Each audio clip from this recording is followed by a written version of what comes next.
Sports Day is brought to you by Barton Community College. Explore your future and get started now. Visit gobarton.com. Okay, Sports Day in 3, 2, 1. As far as executing, I think we can be better. You know, if we look at the Sterling game and tonight, we've got to execute a little bit better. But there's a lot of positive. You know, I talked about Jackson, and, you know, I think Zay played pretty well for a couple games. Have struggled on the offensive side, but so have we. So it's going to be one of those things of who can put the ball in the bucket the most. You know, we don't sign up for easy ball teams to play. We want to play the best of the best, and that's what makes you better. And Sterling's going to be one of those. It's going to be a tough outing, and we're going to do everything we can to stay in that fight. And our kids will do just that. They'll fight their ears off. No, they'll zone us. They'll play man. Danny will watch this, and you know, he'll see what we struggled with, and he'll throw that at us and see if we're any better with it. So Coach has won 4 national championships. He brought 4 players with him that played in the national championship game last year, and so they have some continuity. It shows up in them being undefeated and being able to play, you know, win close games, and they've already beaten 2 high major teams. This is the year that Kansas City needs the number 1 seed the most because of how bad their offensive tackles are. And the reason why I bring that up, when you have to go on the road and play, the offense has to deal with what? Crowd noise. When the offensive tackles are at home, they're more so at an advantage. Like, my body just hasn't felt like those motions and movements in so long, and so coming back, my cardio was really bad because I had played football, and it's just the cardio transition is just completely different. He's going to require surgery that'll put him out for the rest of the year, you know, and he had gotten it at some point yesterday in that game. I mean, David's so tough, man. You know, he continued to play through and then got it checked out today, and, you know, and realized that's what it was. And hey, good afternoon. Welcome to Sports Day on 1590 KVGB, 95.5 FM, the talk of the town. Welcome in the Tuesday Sports Day show. Steve Webster with you. Mike Hesher is in. Mike Corson still getting another day to enjoy himself. Not that he doesn't enjoy himself when he's at work, but re-energized. And also Landon Winkler on the controls here. Who never needs re-energized. No. What was yesterday called? Oh, well, that was okay. After his Saturday, he needs at least a day off. You didn't do anything? Who, me on Saturday? Yeah. I wasn't in the building all day. Okay, all right. And calling games is not work to me. Correct? Is it to you? It's a long day, but You're doing your job, man. Well, I enjoy that job. Well, Landon enjoys his job, too. I don't know where we're going with this, but that's okay. Put Landon under pressure. Hey, on the show today, we're going to be talking Barton basketball with the voice of Cougars, Cole Reif. First semester in the books right now. We'll look at what's ahead in 2025 for Barton. Speaking of Barton, Trevor Rolfs is going to be on the show today. Announcement last week that the Board of Trustees approved renovations to the Kirkman Center, the Barton Gym. I think the renovation would be Trevor. Somebody needs to pony up. You've got all that money. You're retiring. Why don't you just call it the Hesh Center? We had this discussion. I know. And I'm not going to make the same comment I did last time. Trevor's going to be in here in a moment with a pen and contract. Okay. The Hesh Center. Has a ring to it, doesn't it? It does. I like that. So that's coming up. We'll get to our sounds, though, first of the past 24 hours. One of those sports headlines coming up as well. Kyle Creek, Great Bend Panthers right back in action tonight as they will take on Emporia. This is going to be a big challenge at the Panther Fieldhouse tonight. Emporia coming in with a 3-1 record, same as the Great Bend Panthers, who are 3-1. And they dropped their last game on Saturday to Haven in the championship game of the Eagle Classic. Panthers banged up right now. Jake Hall probably won't play again until after Christmas. That broken nose, man, I wouldn't want to have to deal with that. He played through it in one game, but got through a half a game. But are they going to have him in a mask when he comes back? He tried to play in a mask, but he couldn't see. I was going to say, that'd be distracting, I would think. So, yeah, Great Bend, This would be a big test tonight. If they can get this win, it'd be a good one. They play Pratt to close out the pre-Christmas portion of their schedule coming up on Friday. Jade Winter talking about Emporia coming to how Emporia goes to the state tournament last year with 12 seniors. That's crazy. You said that yesterday. What happens when you have 12 seniors on your team? You don't have much coming back. You don't have much coming back. Not a lot of experience coming back. Yes, they will start 3 freshmen, a sophomore, and a senior tonight against the Lady Panthers. They're off to an 0-4 start. Jade Winter talking about them. They've struggled to score, but at times so have the Lady Panthers. We'll have the doubleheader for you on B1043 tonight, starting at 5:45 with the pregame show. Also in the Western Athletic Conference tonight, Liberal will be at Hugoton and Woodward, Oklahoma at Dodge City. Kyle Haxton will be ready to go for Sterling. Black Bears come to the Activity Center tonight. Girls play first at 6. Boys follow at 7:30 on 100.7 Eagle Country. Kyle shies away from a no team. He is ready to go. He just loves these kind of, as he said, he goes, we want the tough ones. Sterling will present a challenge tonight. They're pretty good, but as you mentioned, the Cards will be ready, plus they get an addition back. Jason Robinson talked about having a tough senior injury season because he had to come back during football season, got back, contributed to another successful football season, and then basketball starts. And I guess he heard it in the last game of football, and so he just came back. He was in action on Saturday night, and I mean, it's just more depth. It's just probably he's the most athletic player. You think? I mean, so it does help immensely, even though, it'd be nice if he was 6'5", but,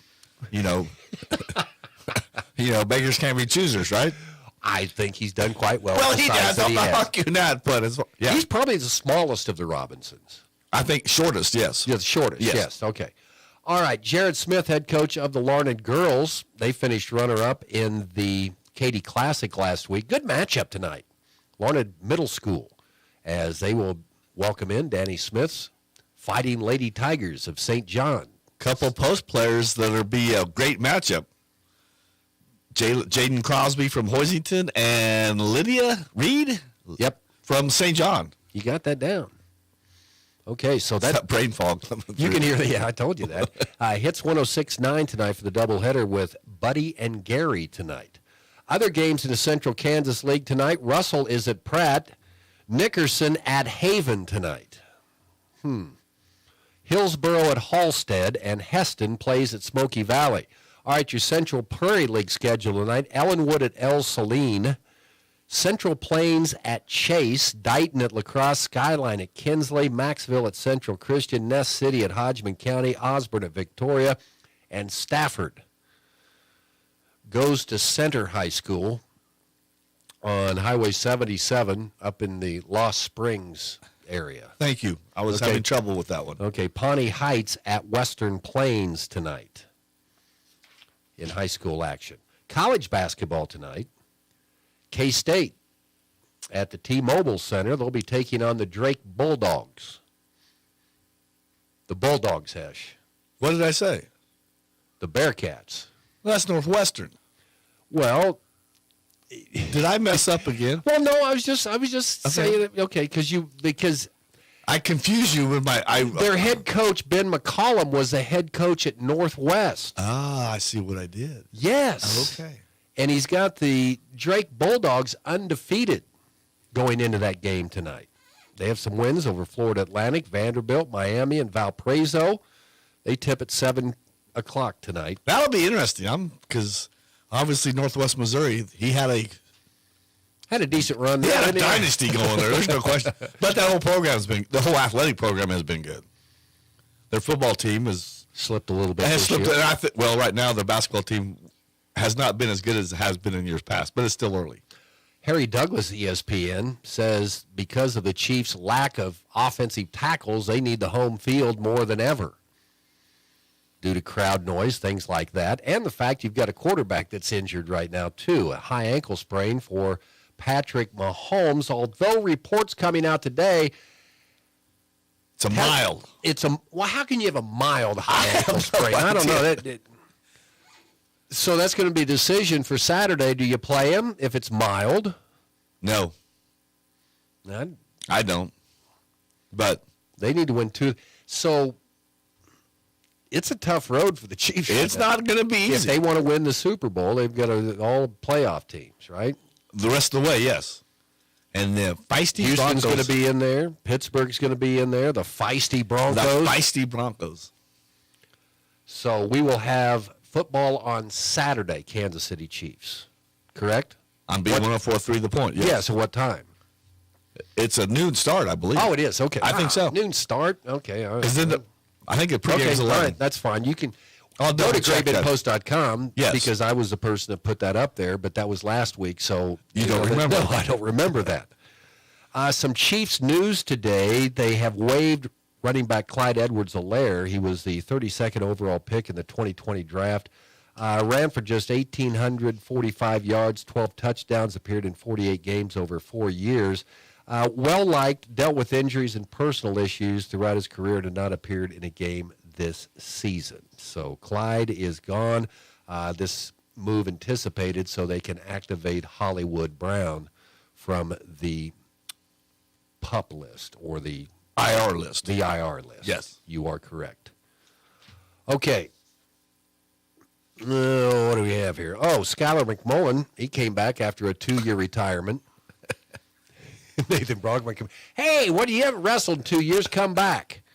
He did. He's having a pretty good season. Skylar on the show yesterday and talking about coming back and all of a sudden trying to wrestle. Woo! After 2 years, man. A little bit. I lasted 3 days of practicing wrestling, so.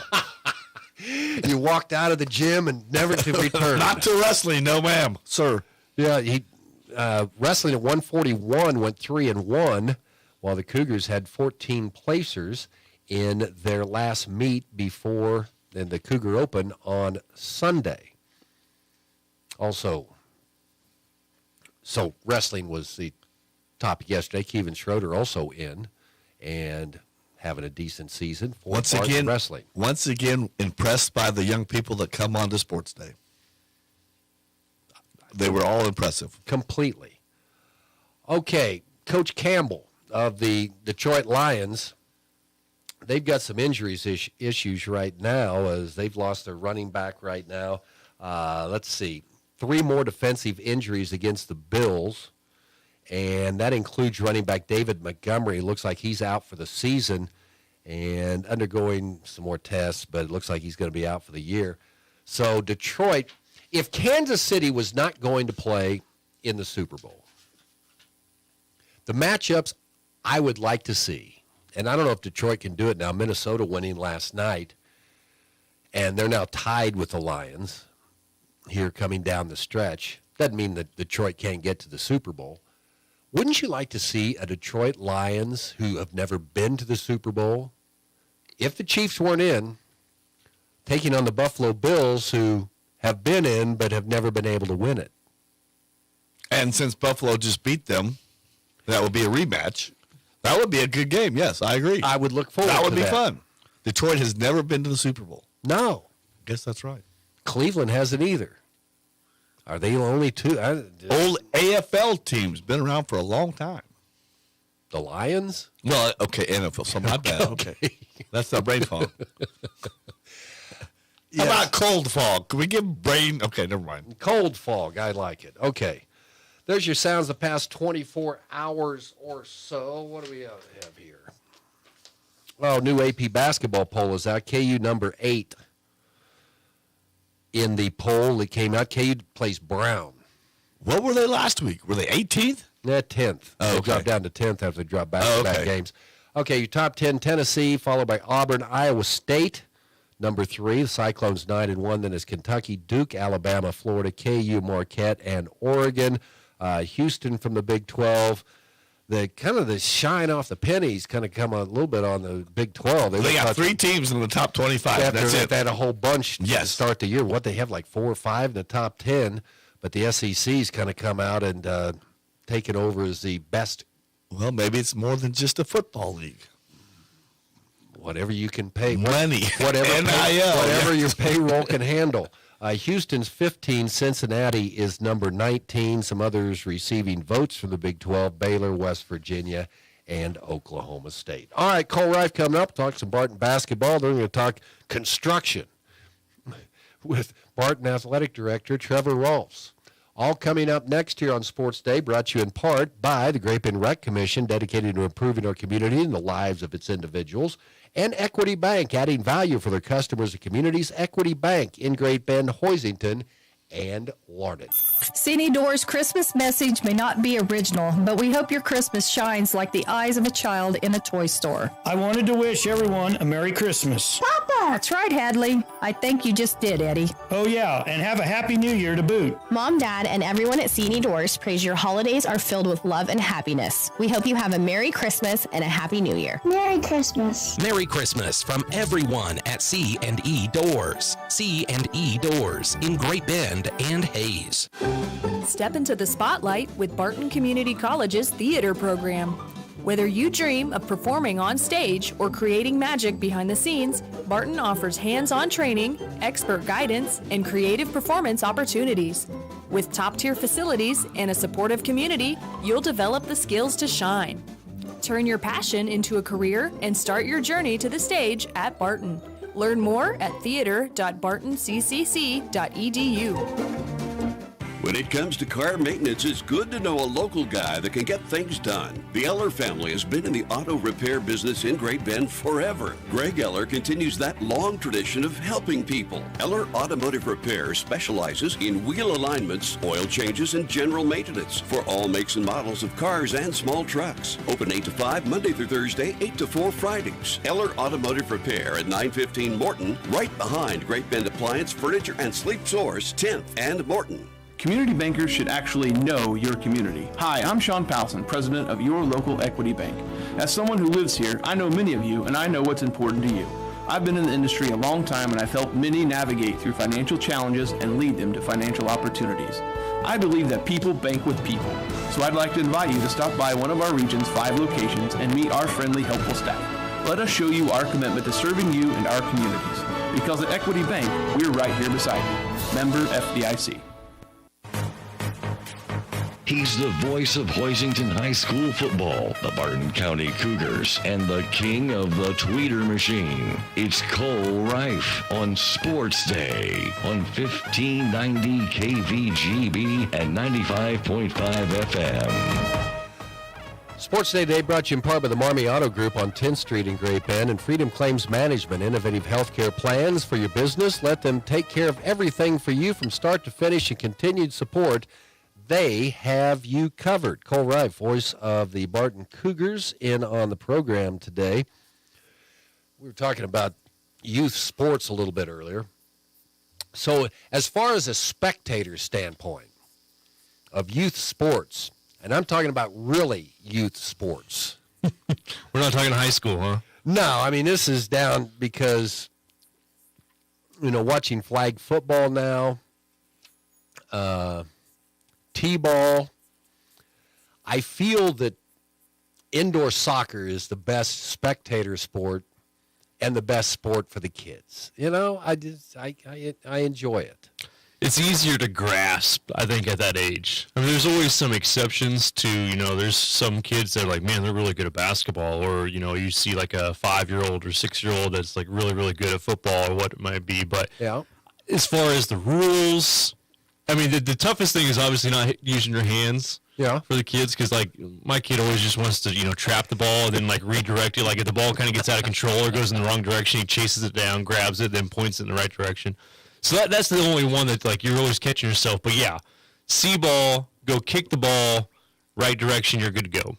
Like, football is like, okay, we got to, get your blocking right. You have to, follow your blockers. Okay, then you got to, catch the ball occasionally, like, whatever. And then basketball, the traveling and then, trying to get around people to get your shot off. Yeah, I feel like soccer is the best one. That's just the simplicity of it for kids. How old were you when you got your first organized sports? I don't even think we had them until Little League Baseball, probably. And that would have been like I'd been 10 or 11. Yeah, I mean, I feel like T-ball was probably in there somewhere around T-ball. We didn't maybe have first grade or so, but I don't remember like soccer and basketball until like organized. I don't remember that until like 3rd grade. Really? Yeah, 3rd or 4th grade. So, like, I mean, that's just, I don't know. Times have changed. People, they have. People want to get those kids advanced and ready to go, and I think it's fun if they enjoy it. But there's obviously a number of the kids are there for socializing, which is fine too. It's frustrating as a parent though, like it's not that like I want them to be like Michael Jordan or I want them to be Patrick Mahomes, but like I just want them to focus. Like that's like the biggest thing when you go to the practice. Like you don't have to be great. I just want you to pay attention and focus. Like that's all. Well, maybe I shouldn't say that's all. Maybe that's asking a lot. I don't know. Like so that's where I get like frustrated, like just kind of grinding my teeth in the stands. Like, oh, come on, man, just pay attention, dude. As he's jollying around the entire gym. Well, yeah, for your son and my grandson have been on a couple teams together, and he's right there jolly with him. Yeah. Yeah, which, like I said, I mean, it's fine. I know, but I mean, when Parker's out there in the backyard, man, I mean, he's going aggressive, and kicking the ball. And then the game starts, and then he develops this skip. He skips everywhere he goes. I don't know. Did I tell you one time this was 2 years ago for flag football, and Fitz, he got knocked down, and so he was a little bit sour, getting up and kind of grumpy and kind of whining about it. But then he started galloping throughout practice. Like when he would get the handoff, like just during practice, and he would gallop, like as an actual horse, like, kind of like trotting. And so he took a water break. He came over to me, and I was like, hey, like straight face. I was like, hey, you need to run hard. When you get the ball, just run hard. That's all. You got to stop galloping. He's like, horses are faster than us, Dad. They gallop. I was like, well, you're not a horse. Get back in there. Like, he got me. He got me on that. I was like, yeah, horses are faster than humans. So they have 4 legs. See, I should have whipped back with that one. Yeah, I did. No, it's hard to outsmart your kids. So, all right. Cole Reif with us. The break has reached here. Barton off until January 4th, I believe. For the men. Okay, so the Barton men right now, they reached the break with a record of 10-3, 5-3 in conference. You have Cali 8-0, Butler 7-0, Coffeyville 6-1, Barton 5-3. All right, here you go, Mr. Prognosticator. What will those standings look like when we reach the end of February? I like this question. I was thinking about it a lot on the way back from Dodge on Saturday, going in the break at 5-3. And, ideally, would you like to get some of those games back? I think the one that stands out, and it's not any knock on this team, was Pratt. At home, even if you're looking at the standings, Pratt's kind of middle of the pack, if not, in the bottom half of the Jayhawk. Losing that one at home, I thought was kind of a stinker. You see both Cali and Butler moved up a spot in the poll. I think Butler's 5 this week, and Cali's number 6 in the country. So losing those 2 games, although you want to win them, but like those don't matter. They don't matter. They don't bother me as much. The one to Pratt hurt. So like if you get that Pratt one back, you go in with a record of 6-2 in conference play. I think you feel a little bit better. I don't think there's any huge room for concern right now, but I was just thinking about the way the Jayhawk has gone. Just even go back to last year and how dominant the teams were. Like one game was huge. Like I remember being so frustrated last year. Barton was going on this historic run of this win streak, and they couldn't separate from Cali and Hutch that last year. Like that's how good it was. So there is a fear from me that we might, fast forward 2.5 months and say, man, Cali was that dominant team. So like 3 games could potentially be, even though you get Cali again at their place, like just ask for them to stumble 2 more times. Now, Cali and Butler still need to play each other in early January. It's not to say that they can't lose, but we might find out, hey, man, Cali was just that dominant team that won the Jayhawk with 1 or 2 losses. So it's almost like even at this point in December, you're like, man, 3 games, who knows? We might find out Butler's really dominant. I think it's going to be Cali. I really like Cali. Because I think they had the complete package. Butler's really good offensively. Butler might be the most scary team offensively, especially when a guy like Bubba LaVelle gets hot from outside. I think Cali is the complete package, and they've had more dominant wins. Butler's had to scrape out some wins. Like they've been in some grinds. Coffeyville's been in some grinds, and obviously they just lost to Cali only by 1 point. But I like Callie. I think Callie's going to be there when it all clears out. But it's still the same. I mean, I still think Butler and Coffeyville will be in the top 4. What order? I don't know. I think Barton's going to be in that mix. But to say that, hey, Callie's going to stumble 2 or 3 more times and you need to be perfect the rest of the way just to catch him, like, I don't know. That's tough. You might be asking a lot. I mean, and that's weird to say because you still have 16 games left in conference. So a lot can happen. But I think we might find out that, Callie is that dominant team. Did Barton fall out of the rankings? No, they moved up one. They're number 17 now. I wanted to know because, okay, you've got 3 losses, but you're the defending national I was wondering if there would be any of the Hutch effect here. Like when they lost back-to-back games, and I was wondering, like, after they lost to Pratt, like, would they go out or would they be at the very bottom? And maybe they got the benefit of the doubt in that, and then they didn't even fall out of the top 20. They went to 18. Now they're up to number 17 in the country. So, maybe I think, at 10-3. I don't mind them staying in, but at the time, Coffeyville was really hot before they lost to Cali this past weekend. So I would have thought like Coffeyville would have jumped them. But they were still on the outside. They're now in the top. I think they're like, two good 23. road games. Road victories. I mean, Yeah, and I think they kind of look at that too. You lost to Butler on the road, and then you lost to a really good Cali team by 3. But I thought that Pratt loss might have sunk the ship a little bit out of the top 25. But maybe they got a little bit of the benefit of the doubt. Okay, the Lady Cougars is because last year I'm sure it didn't help when Allen was sick. Sure. I mean, as far as getting out on the recruiting trail, things like that.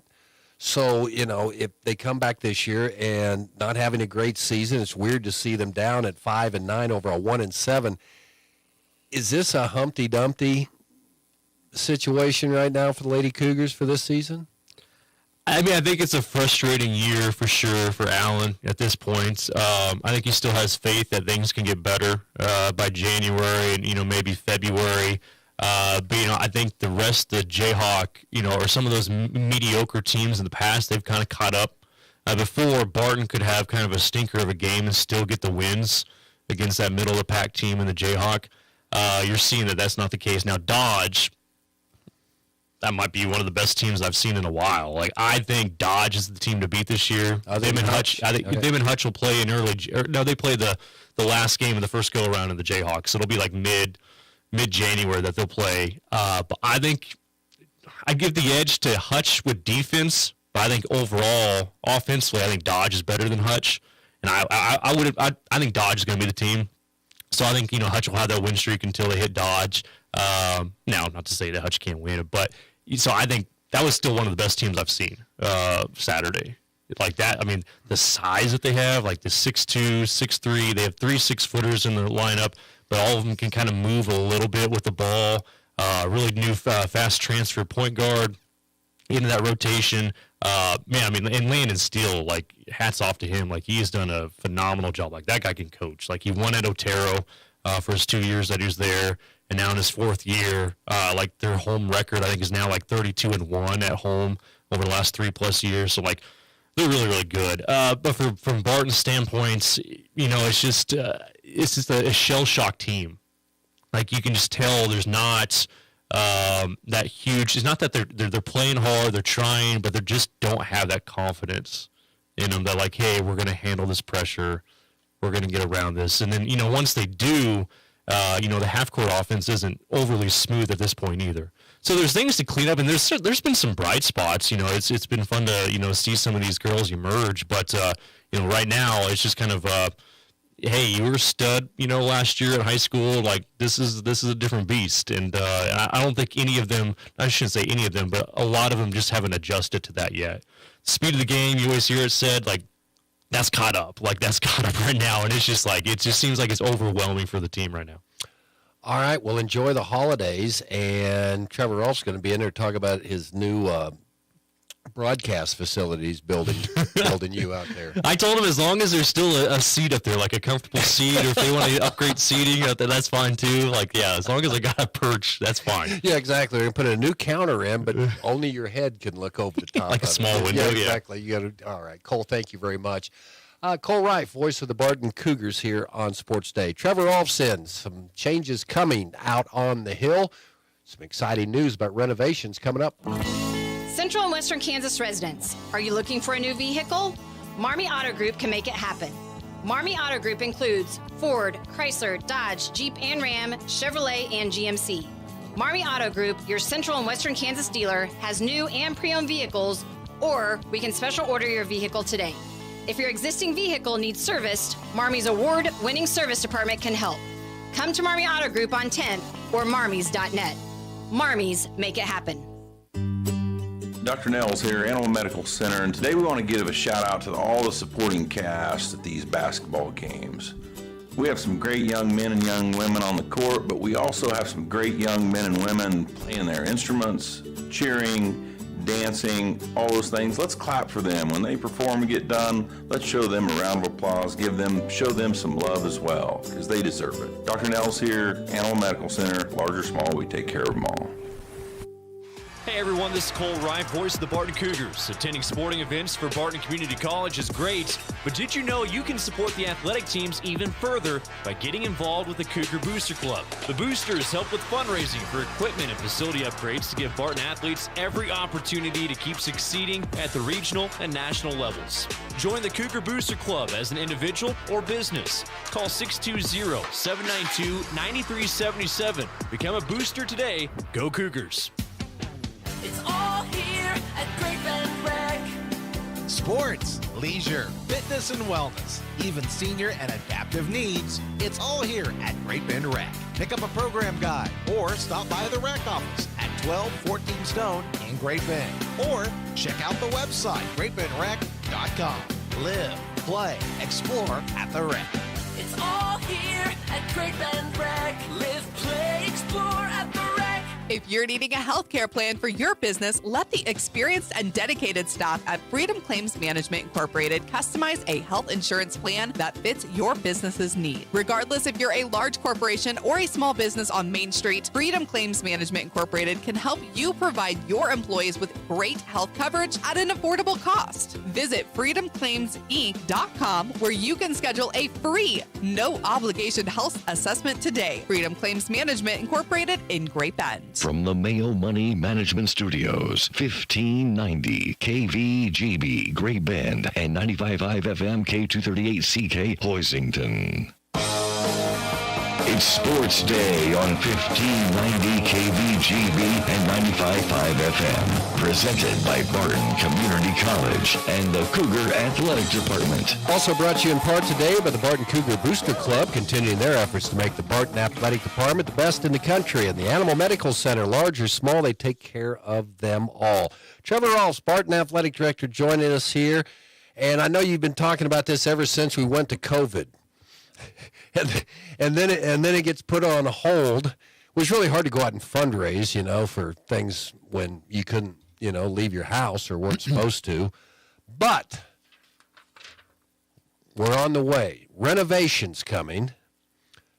Okay, I'm going to say this is from the press release here. Additional staff offices, improving the experience for spectators and fix outdated areas of the Kirkman Center. The project will include a new Cougar Den on the south end of the gym that will include a Hall of Fame room, renovation of the West Hallway, locker room renovations, guardrail replacement around the arena, and renovations to the concession stand.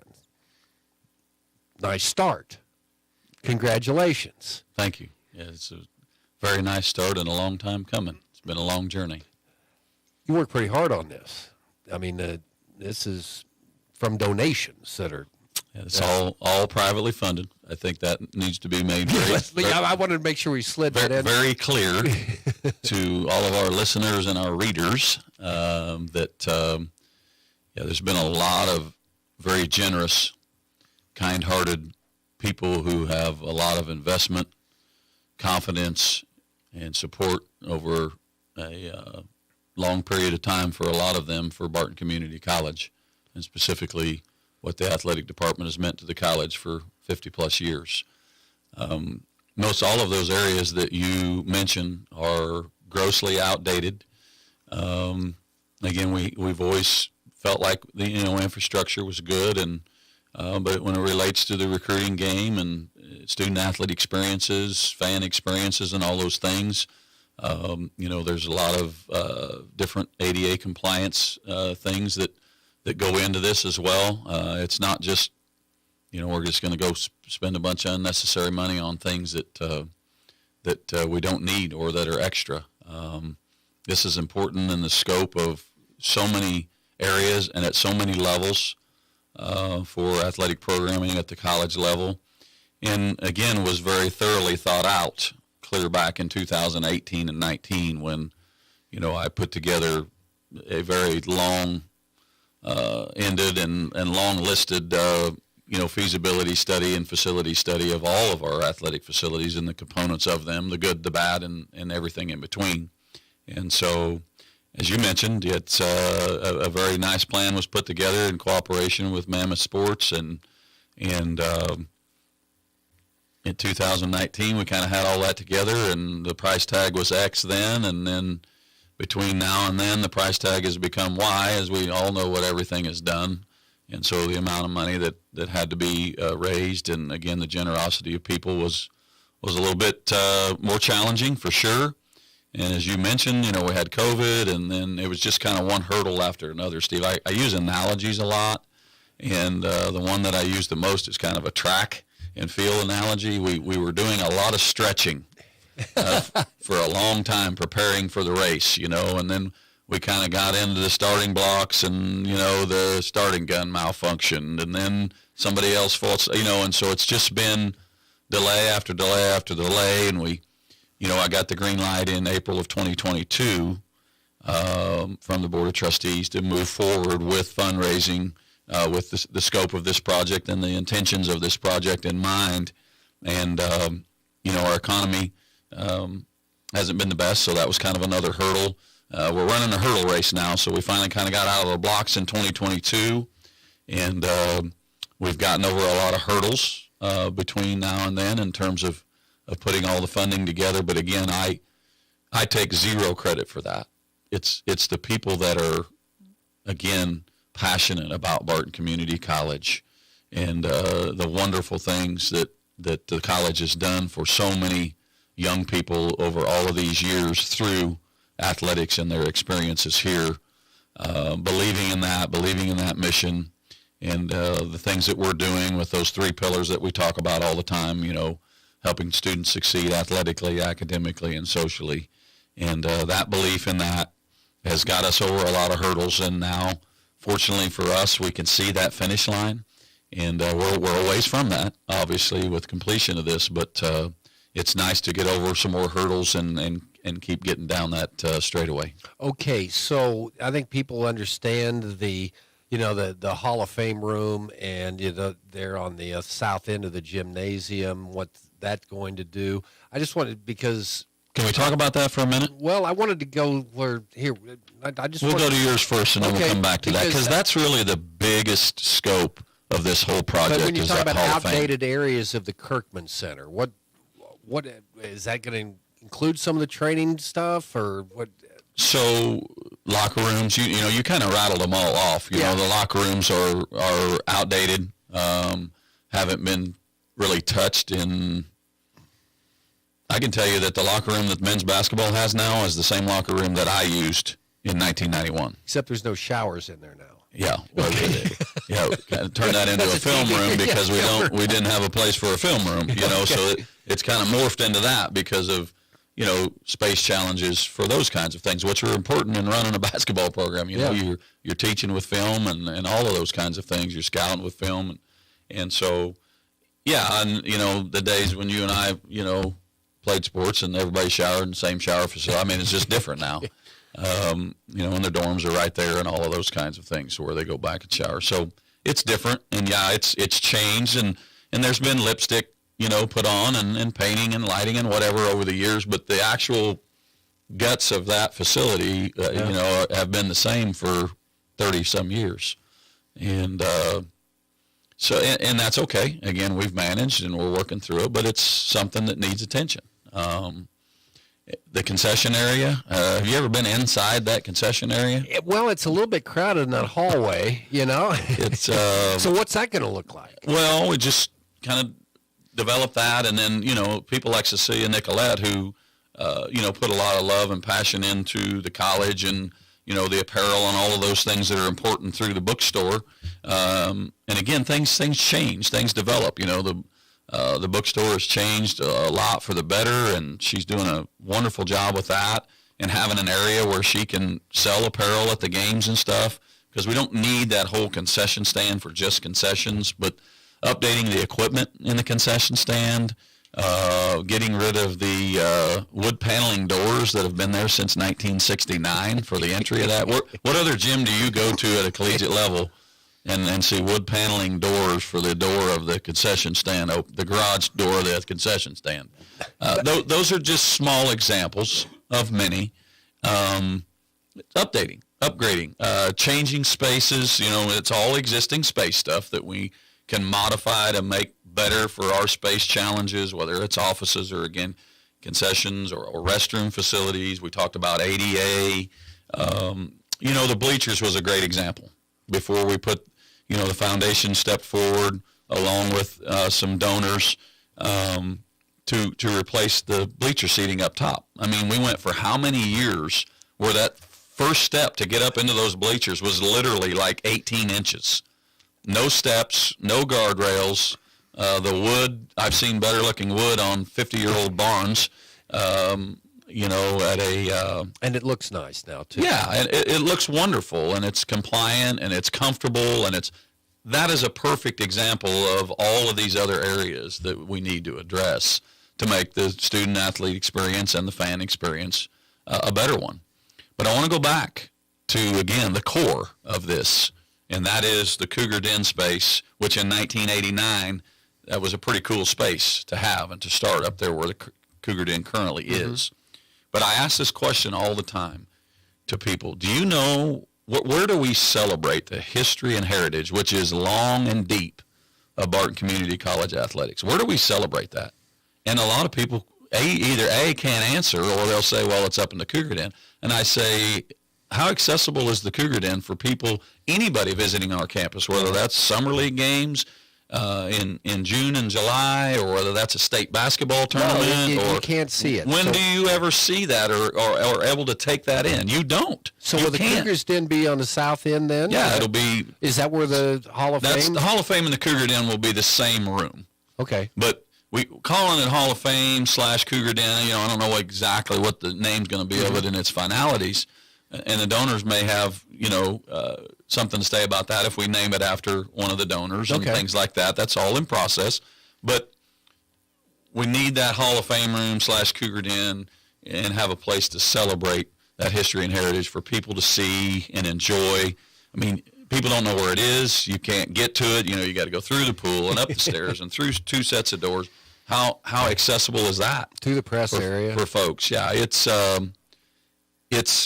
I struggle to use what words to use, but it's just gross, the lack of attention that we've put onto that or that we haven't put onto that. There's a lot to celebrate. As a department, as an institution, we should be celebrating those things. And those people that are in that Hall of Fame and that have made Barton Community College what it is on so many levels deserve that attention. So what if somebody goes out to a basketball game? Can they go in and look at the Hall of Fame during the games, or is that still going to be access? It'll probably be access only from the Cougar Den standpoint, but if during the day, if you're the softball coach and you've got a recruit on campus and maybe their uncle was a basketball player here in 1987 or something, and they really want to see, we're going to have a huge digital display in there, hands-on thing where you can click and pull up on all of that stuff, and that'll be accessible to those folks. And so, again, we'll be celebrating it in the ways we should. And then we're also, as part of that celebration, all up and down that concession hallway. It's not going to just be in that Cougar Den Hall of Fame, which will be restricted on game nights for membership purposes, but that hallway, which is long and wide, we're going to redo all of it. Right now we have the trophy cases from 1969 when that was built in the same black felt that was installed behind those. You go to high schools and all of that's changed. The lighting, the background, the glass, you name it. And so that hallway will also be a huge celebration area, which, to your point of accessibility to people, will be, very accessible. Yeah, because that's pretty cool. So anything, okay, so that's on the side. What about you got all that area over there? Anybody that's been, and I like to use this too, because people go to games at Wichita State, and when they redid Henry Leavitt and made it Coke Arena and all the different things they did in there to celebrate their people and their teams and their history. Bramlage, same way. You walk around the upper level of Bramlage and all of the different showcases and displays, and we don't have any of that. No. And we've never had any of that.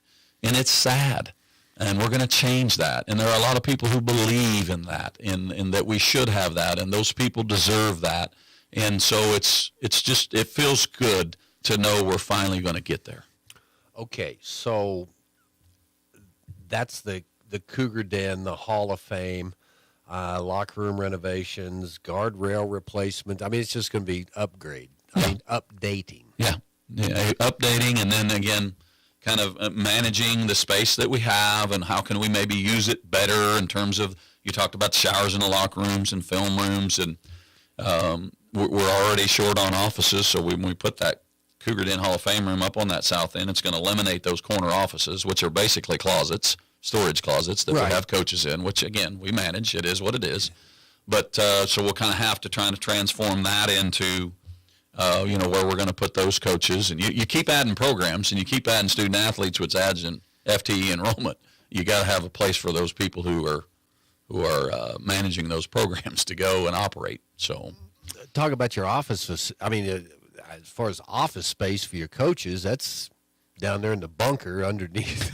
Yeah, and a lot of this is a phase, and this has been again a long process over the past 5 years now. But obviously we need more space, which would require brick and mortar. And we've talked before, the last time any brick and mortar was done to benefit athletics at Barton was in 1995 with the Kirkman, finished in 96.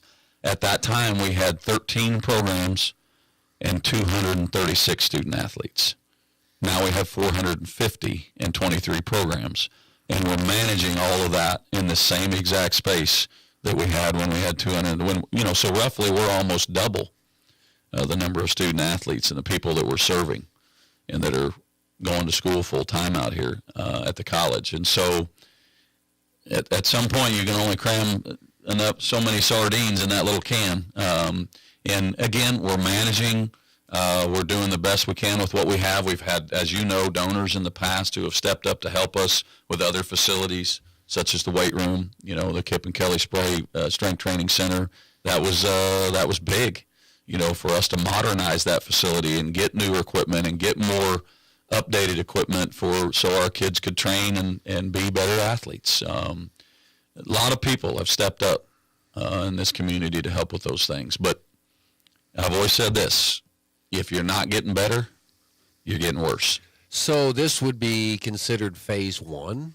Yeah, because, eventually, and this is all part of that was put together in 2019, to move to your point about offices, we need more offices, and then we can transit. Right now we're serving 400 plus student athletes, 450, including athletic trainers and managers and all of those things. But you've seen our training room. I mean, it's large enough to maybe service 100 student athletes, and that's probably stretching it.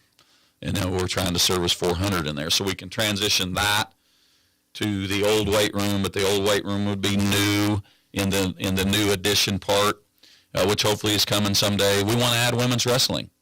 It's an emerging sport. It's becoming grossly popular at the high school level, and Coach Brockelman is doing an awesome job getting our men's wrestling program resurrected, and he wants to add women's wrestling. We want to as a college, so we can add more enrollment and all that. Where are we going to put them? So that's a part of, we can't add women's wrestling until we get a bigger facility to house that, and that's a part of that new brick and mortar construction. And again, offices, and then we can move the dance line in there and have, more space for our winter teams and the Kirkman and there's all kinds of transition that needs to happen and that we want to happen but can't happen without additional space. So what's this part of the renovation process. What will change, and what's the timeline on this to get this done? Well, the timeline is we're very hopeful that this can be complete by October. Okay. Obviously we can address some locker room situations in that part of this scope, at the conclusion of basketball season, and then at the conclusion of graduation, we can move forward with some of the, hallway and Hall of Fame stuff. It's all going to kind of be, this phase is going to use the word phase a lot. This phase is going to be phased out, over the next, how many months is that now? The calendar would just be 10 months, I guess. Okay. If we can, that's a good target that we have and that we've kind of put in place, and hopefully we can meet it. You ought to give tours right now. Along the way? Or? No, but because I think a lot of people don't know the And that's been part of it. When you say you ought to give it, we haven't necessarily opened it up to public tours, but you go underneath the tunnels of the locker room on the north side. Heck, do they still use that for a shooting range under there, or what is it? I haven't been. I took a class in there years ago, but yeah, a lot of our storage area stuff is underneath the east side bleachers. And there's a ton of mechanical equipment down there. Okay, you're right.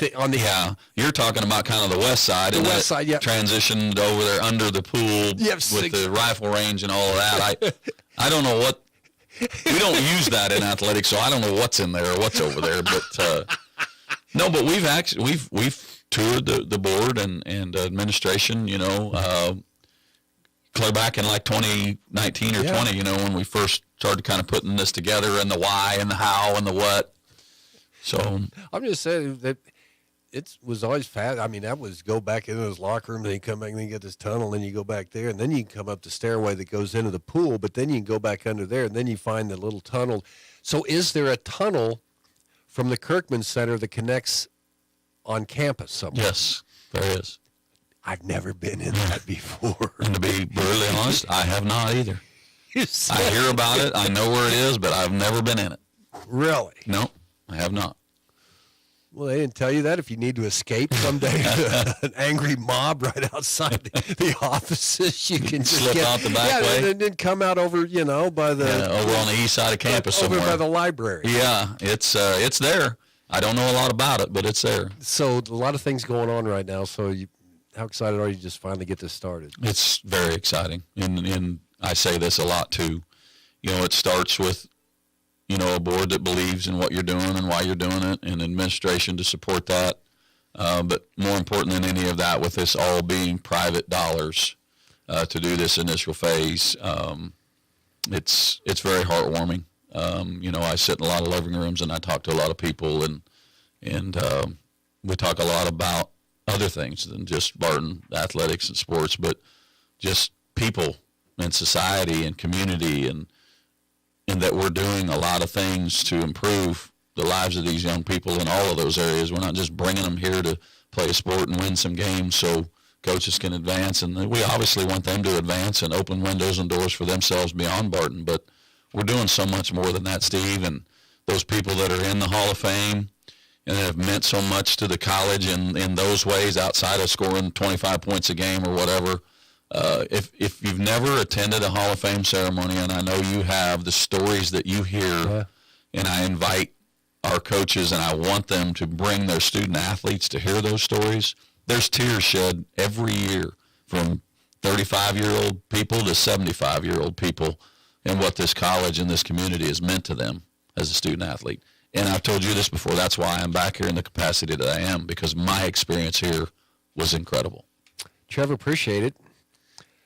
Merry Christmas, Happy New Year, and then get a little bit of time off, then back at it. Back at it, and it's nice. I call this a deep breath period. Just knowing what January is going to bring.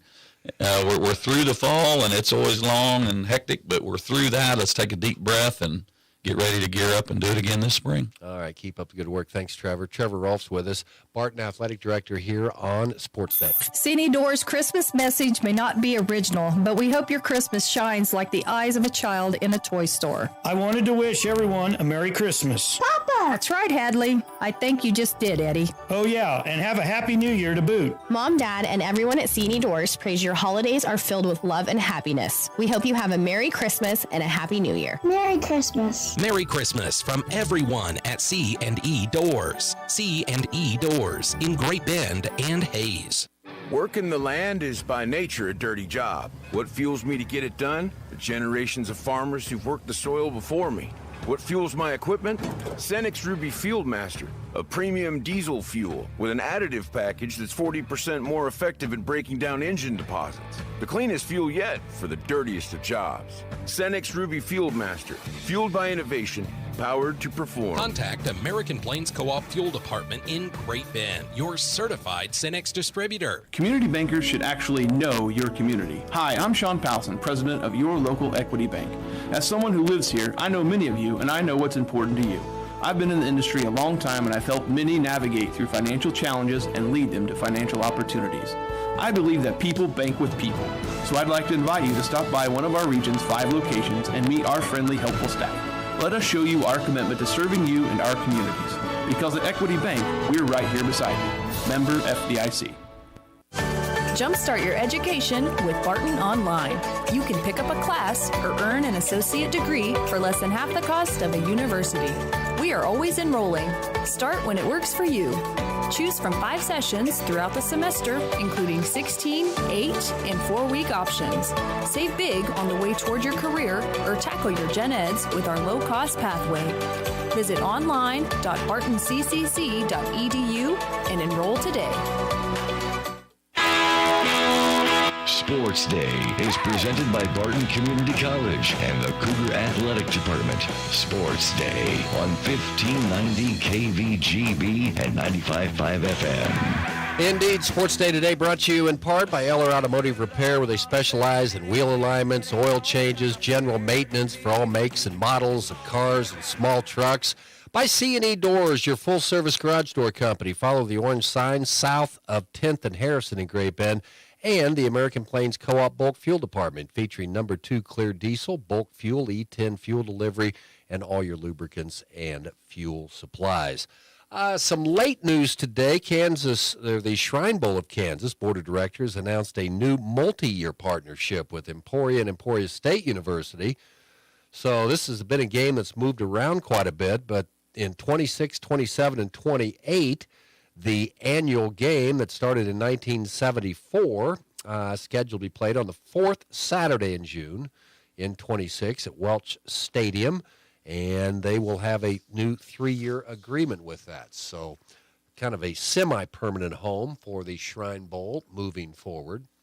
San Francisco 49ers suspended linebacker Devondre Campbell for the final 3 games of the regular season after he refused to enter a game after losing his starting job. Many people expected that he would just be kicked off the team. Curt Cignetti of Indiana has been named the AP College Football Coach of the Year. His Indiana team will take on Notre Dame in the first round of the CFP playoffs on Friday. We'll have that game for you here on KVGB, and then 3 more first-round games on Saturday.